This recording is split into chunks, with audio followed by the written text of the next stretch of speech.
Hi everyone. My name is Tanuj Bhat, and I'm part of the Youth Advisory Board with the Children's Science Center. I'm a sophomore at Chantilly High School in Fairfax, Virginia, and today I'm here to introduce Dr. Margaret Dominguez as a part of our STEM Champions video series. Dr. Dominguez is an optical engineer at the NASA Goddard Space Flight Center. During this interview, Dr. Dominguez will go more into depth about her background and career, as well as more about STEM and careers in STEM in general. Welcome, Dr. Dominguez. Thank you, and thank you so much for the opportunity. Thank you for being here. So the first question is, before we go into your past and your journey to STEM, like we heard from the introduction that you're an optical engineer. Can you go into a little bit more into depth about what an optical engineer does, in general and specifically at NASA? Absolutely. And that's a great question because I actually, even though I am an optical engineer now, I didn't know what an optical engineer was for most of my life. And I didn't know, even when I was studying my undergraduate degree in physics, I didn't know that optical engineering was something that was out there that I could even do. So it's a great question. A lot of people don't know. And part of the outreach that I like to do is just introduce that vocabulary to people and say, you probably didn't know because most people don't know, but we exist and we study light. So optics is this part of physics that studies the interaction of light with everything around it. And that means, mirrors so the light can reflect. But there's also, oftentimes these mirrors are not perfectly reflective, right? So that they're also going to transmit light. Windows where light can refract. If it goes through a diffractive grating, it's going to diffract. So the interaction of light with everything around it is what optical engineering does. Okay, so that actually sounds pretty cool. I've learned about optics in eighth grade science and ninth grade science. So yeah, that's pretty interesting. So for NASA specifically, what does that entail as an optical engineer? So every telescope, the majority of the systems that we send up into space, if they have some type of optical system, and an optical system is a camera. So any system that NASA sends into space that has a type of camera, the first baseline, the first draft of what that thing is supposed to look like is put together by an optical engineer. So the optical engineer sort of builds the bones around the optical system. So it builds the camera, which, systems can be refractive or reflective, which means they can have lenses or they can have mirrors. So the optical designer puts that first draft of what the guts of the telescope is going to look like. And then all the other disciplines sort of start building around it. So it's important, of course, that the mechanical engineer or the electrical engineer says, I need more space for this. Can the optical system adjust? It's always an iteration of all the disciplines. But the first draft of what any telescope that NASA sends up into space looks like is put together by an optical designer. So they are fundamental for any of the space telescopes that we have out there. Optical designers do that first. And I'd love to say that I'm an optical designer, but I'm not. But my husband is an optical designer. So I actually get to see a lot of sketches that he puts together in this very fancy, we call it design software, optical design software. And then once the optical designer designs it and all the other disciplines sort of build around it, then we actually have to build that optical system. And that's what I do. That's actually what I was doing today. I was in the clean room. I can show you a picture. I was completely covered, entirely covered. Makeupless. I had to put a little bit on so you could see that I'm not completely pale today. But that's what I do. I get to actually build the stuff that we design, which is very challenging because sometimes designers get very, very creative and they want to design things that are really cool. And I tell my husband, who's going to make that? Who's going to build that? And he's like, well, that's for you to figure out. So of course there's an interaction where I have to say, we can't build that. That's too hard. And then he has to go back and adjust his design to make it more realistic.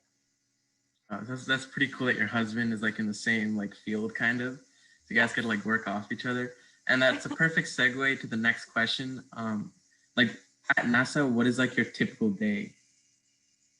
Like So it really full depends. So, mostly. of course, during the pandemic, I was at home a lot of the time. I was home for many months and I was able to telework. So some of the work that I have to do requires me to write plans and procedures, sort of, very detailed, writing out everything we need to do. Because whenever we build anything that we send to space, we have to very carefully monitor that everything that we do is carefully thought out. Lots of people need to approve it. So even though I spent a lot of my time in the lab building stuff, measuring stuff, putting stuff together, in order to be able to get to that point, there's a bunch of paperwork that needs to happen before.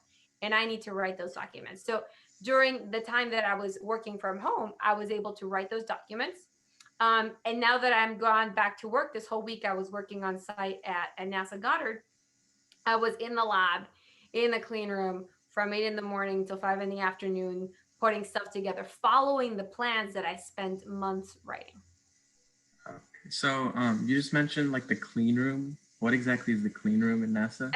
Excellent question. So we realized at NASA decades ago that the stuff that we send up into space has to be pretty clean. And pretty clean, that means like, particulates of hair, particulates of dust, things that are small, maybe, the thickness of like your hair, things that are really small that we can still see, but they become really, really tiny, do affect the performance of the things that we send up into space. So in order to maintain the things clean, so that we send something clean of particulates, of contaminants, of oils into space, we need to build them in a clean room. We know that humans, that we are creative and excited and curious individuals, we are the largest source of contamination. Because when you speak, you spit. You don't do it on purpose, but we all do it, right? You sweat, your hair falls, these things that are happening, that are just the wonderful thing about being human, and all these things are changing, they generate a lot of contaminants. So a clean room is actually meant to keep the stuff that we're sending into space clean from us, right? Because we are constantly shedding, dead skin that's falling off our faces all the time. So the clean room covers the individual. I'm gonna pull up the picture. Covers the individual entirely, so that I cannot contribute any type of contamination to the stuff that we're sending into space. In order to get into the clean room, you have to follow a very detailed process and procedure. You need to get approvals. So that was me yesterday in the clean room. The only thing that you can see are my eyes, my eyebrows a little bit. Everything else is covered. Nothing is exposed. All for the sake of keeping everything clean. So is that like just for optical engineers or like for everyone? Because I imagine It's for everyone that is working on anything that we're going to send into space. So, so at that point, all the disciplines were working together to send our stuff to space. So whomever is working on that specific instrument that's getting ready to go to space, that we need to have clean, we all have to be in the clean room together, putting, and that also means, if I need to take, if I need to go to the bathroom, I need to take all this thing off. So I try not to drink a lot of water those days so that I don't have to go too many times. Okay, so you mentioned you work at NASA, obviously, and like personally, when I think of NASA, the first thing that comes to mind is like the International Space Station and the Apollo missions and the moon landing and Mars and everything. But I also know that like NASA does a lot more than that. So can you like give us like an inside scoop almost of some other things, some other like major projects that NASA is working on? So I've talked a lot about telescopes because optical engineers build, design a lot of telescopes. So, and telescopes allow us to monitor everything, outside of our planet and into our planet. And let me start by saying that, there are over 10 different NASA centers in the US. They're spread in different states all over the country, and each NASA center is different and they specialize in different things. So the center where I work in Maryland, it's called Goddard, called NASA Goddard Space Flight Center. So we specialize on flight instrumentation. So we focus not on human exploration like Johnson does, the center that is in Texas. They specifically, a lot of the training for the astronauts takes place at Johnson in Texas. So their center is really more focused on getting humans ready to go explore. At Goddard, we are not concerned with human exploration. We let that other center, take the lead on that. And we are concerned about sending instruments so that they fly into space. In Goddard specifically, we do 4 types of science. We do planetary science, so we study other planets that are potentially, similar to our planet. Earth science, so we study all of our planets. Astrophysics, which studies everything outside of our solar system, all of those planets, everything that's out there. And heliophysics, which studies the sun. So those are 4 different, major areas that Goddard specifically focuses on. Other NASA centers have other objectives. We are all focusing on the advancement of knowledge for the benefit of mankind. But those are the 4 areas, if I could narrow it down, that we are focusing on specifically at Goddard. It's really cool. I didn't know like NASA was like kind of split up like that. That's like pretty, I guess, like to make it more efficient or something. Yes, it's really exactly. cool. So like now I was gonna ask some questions more about like like your past and like building up to NASA. Mhm. So you are an optical engineer and you have like, I think you have a degree in like physics, right?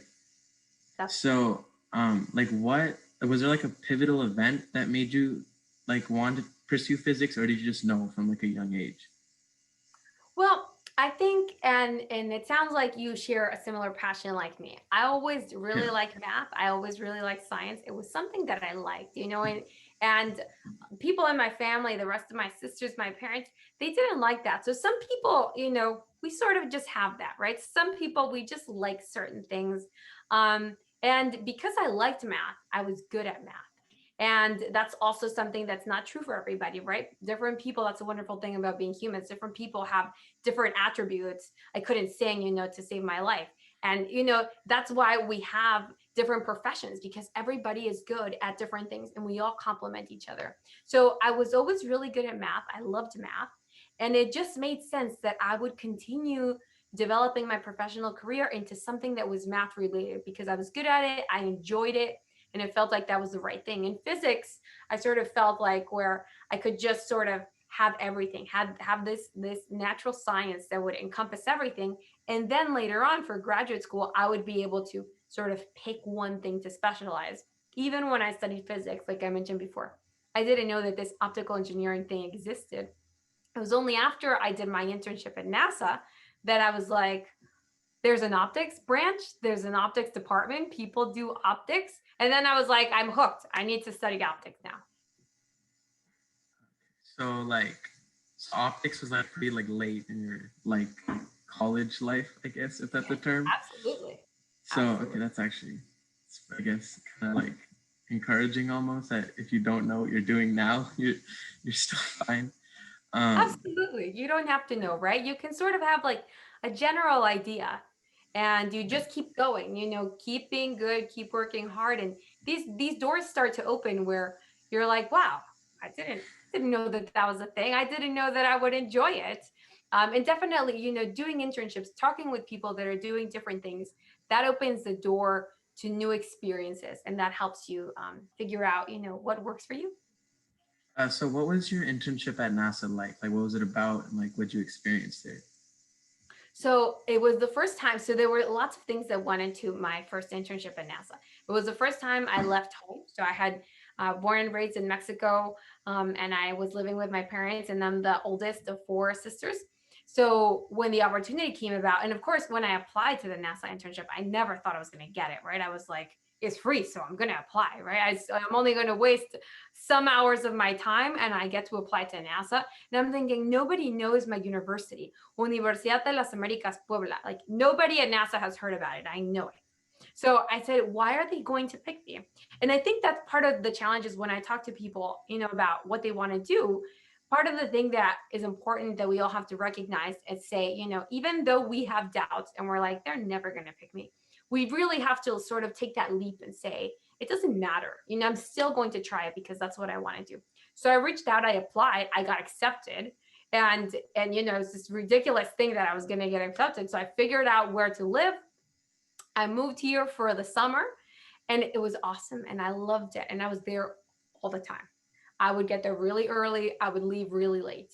And because I loved it, because I thought, hey, this is a wonderful experience. So um, when I was there was an opening, and my colleagues that had seen that I was committed, that I was passionate, that I was enjoying it, they told me, Margaret, there's an opening, apply to this. So if it wasn't because, that opportunity opened and I got accepted and I went, but if I wasn't committed, if I didn't, really invest all of my energy in that, it wouldn't have come across. And I don't think they would have told me, oh, you should apply to this, because maybe they would have thought I would have didn't have anything to contribute. But because I was very diligent, that came across to them after only a handful of weeks. And then I applied. It was a very competitive process. Remember, I came out of the interview and called my mom crying, like, I didn't get it. I said all the wrong answers. And then a few weeks later, they called me. So put yourself out there is something that I have to keep reminding myself. So like for that the application process for your internship, like in like the NASA video like that you like put out a few years ago, you mentioned that there was a specific scientist that came to your college, right? Yes. Like did he like was he like a mentor role, or did you like just like look up to him? How did he play a role into your journey? He ended up playing, one of the most fundamental roles that, I don't think he knows. I didn't think that he was going to either. So we invited, I was very active when I was an undergraduate student. So I volunteered. I did a lot of extracurricular activities. I loved it. So that was something I was constantly doing. And I volunteered to organize a conference at my university. And we invited dozens of people from different institutions all over the world. And people are busy and it's hard to travel. And this astrophysicist from NASA said yes. And we don't pay them, we just pay for their travel expenses. That's we couldn't afford for anything else. And the scientist came, Dr. Jonathan Gardner came. And his conference was the most popular conference that we had his talk was the most popular talk that we had at our conference. And when he was leaving, we started talking, and he said, have you ever thought about doing an internship at NASA? I'm like, no, of course not. I grew up in a pig farm in this town called Tecamachalco, where, we see NASA in the movies, in the one movie theater that existed in my town that only played one movie for like 6 weeks, so it was not something that I would have thought. And just by volunteering to do something, it put him in my radar, and he just shared a little bit of information. And it's just, it's changed my life. So like you mentioned, like just then you mentioned, was his name Jonathan Goddard or John Gardner? Yeah. Gardner. So that kind of ties into the next like thing I wanted to talk about. So could you like describe like your college experience, and like specifically you had some education in Mexico, as you mentioned, and some education in the US. So like how would that compare? It was really hard. It's not the same. And I remember even when I finished high school, I remember thinking, I am a really good student. I work really hard. I'm smart, and all that cockiness. I got to college and it was really hard. And I'm like, I thought I was, good at studying for multiple hours. You need to be able to be better. And you get better, right? That's how, with a new experience, and you do things long enough, and eventually you become good at something that you weren't good at before. So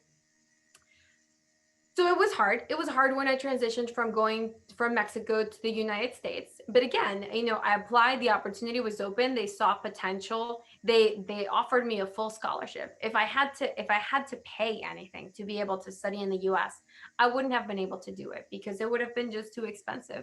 But if you choose to do a PhD, an advanced degree like this in a STEM related field, it really is not going to cost you anything. You will get paid to be able to pursue this because you get hired by the university, because you end up doing research that contributes to the university. So you get hired to be working there to be able to advance that knowledge for the university.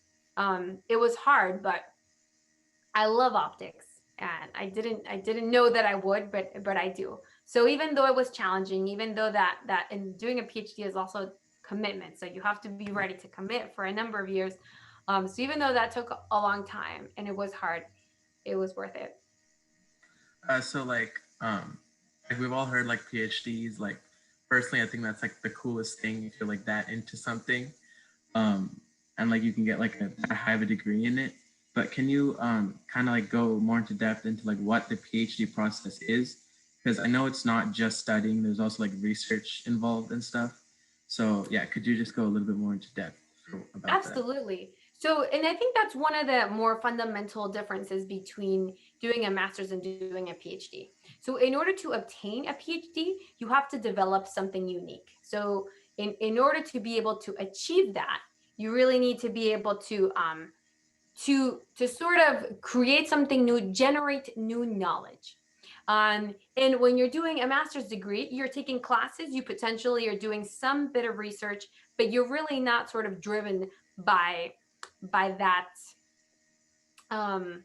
need of creating new knowledge. And in a PhD, you need to be able to publish in a peer-reviewed journal whatever you're doing. And that depends on the university and it depends on your advisor. Not all universities, not all advisors have the same rules. My advisor had a rule that, and I knew that going into it, that I needed to publish 3 peer-reviewed publications in order to be able to graduate. And that is a lot of publications for a PhD. A lot of professors only ask for 1, but that's what I agreed to when I decided to join his group.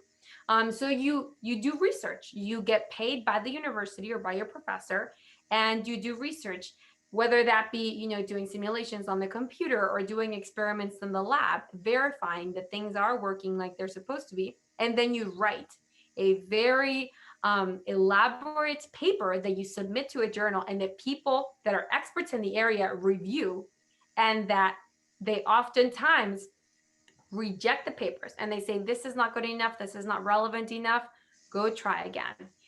Thankfully, all my papers were accepted. They had some modifications where they said, Margaret, we'd like to see more data, or we'd like for you to make this change, we'd like for you to expand on this.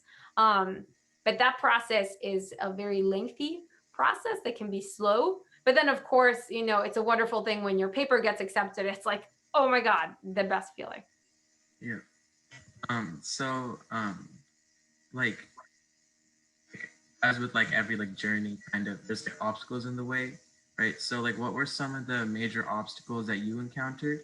And what would you say to like the younger generation like me, or people like even younger than me, like to help like not necessarily like dodge the obstacles, but like overcome them? Well, so everybody is going to have obstacles, right? So we all have obstacles all the time. It doesn't matter what you want to do, where you're coming from, what support you have. We're all going to have obstacles. Some of the obstacles are real, and some of the obstacles are made up by us, because those are some of the hardest obstacles, because we think, that we're fat and ugly and foolish and slow and all these things that we think of ourselves. And those are obstacles that we put there, that are impeding us to be able to succeed. So to those obstacles, first we have to identify, is this obstacle a real obstacle, or is this obstacle an obstacle that I'm sort of making for myself? And both are really challenging to do. But identify those and try to identify, what you can do to overcome them. Another thing that was hard for me to overcome, that I'm still overcoming, are cultural obstacles, right? Because you have cultural backgrounds from wherever your family's from, wherever you grew up doing, and not everybody has that. So just like speaking Spanish, right? I don't speak Spanish anymore as much as I used to. I still perfectly can speak it and can understand it. But I don't speak it as much now as I used to. So I forget some words and things like that. Traditions. I don't practice all the traditions I used to do. And that sometimes makes me sad. But you adapt to a new society. And that means you sort of adapt some of your cultural traditions. Other things that are real, especially when you're going to school for a really long time, is that you have a lot of exams, right? We all have exams. You're in school, you have to get graded, you're going to have exams. In the PhD track, in order to be able to become a PhD holder, you need to pass these very difficult, very long exams. And the exams can take multiple days, can take multiple hours. and it takes like weeks of studying to be able to take the exam. When I took my exam, and the exam is supposed to prove that you're an expert. If you pass the exam, you're an expert in your field. So I took my exam to do my PhD and I failed, and I was like, what? I've been studying for years. I thought that this was my thing. And, so don't think that because I have to tell myself, don't think that because you fail, that means that it's not for you. Maybe something else went wrong. Maybe, there's so many things that go into, potentially fail an exam. So that was another challenge that I had to overcome. And I had to decide, is failing something that's real, or is failing something that just things didn't align properly? I needed to study a little bit more. I didn't understand something very well. That was something that I had to overcome, and I took it again, and here I am. But that was definitely a challenge I had to overcome. And then the last like kind of final thing was like, what do you anticipate or like see as like major changes in the like this industry of optical engineering, and like what excites you about the future, or what concerns you about the future of your specific industry? I think I'm mostly I'm mostly excited about the things that are to come, because I think that we're doing really exciting things.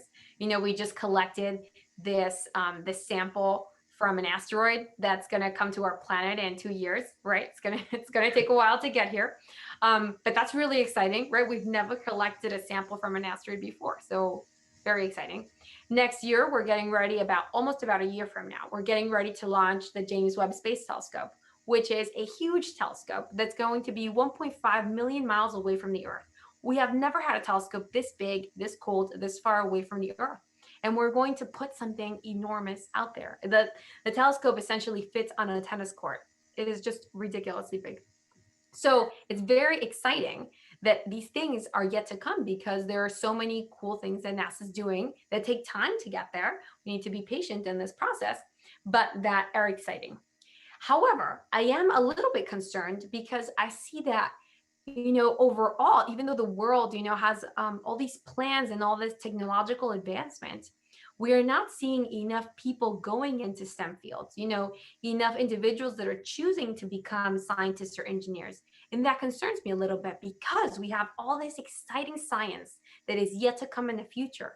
And we're going to need people that are answering the questions, asking the questions. And if not enough people are going into that field now, then there aren't going to be enough people helping us answer those questions. So I'm both excited because of the opportunities and wonderful things that are yet to come, and I'm a little bit concerned. And that's why I'm often trying to recruit new people, because we need new people that then they continue to recruit new people, so that we always have people that are curious and helping us advance science and technology. And any like last bits of advice for like the younger generation, that like specifically in regard to like pursuing their passions or pursuing STEM careers or something like that?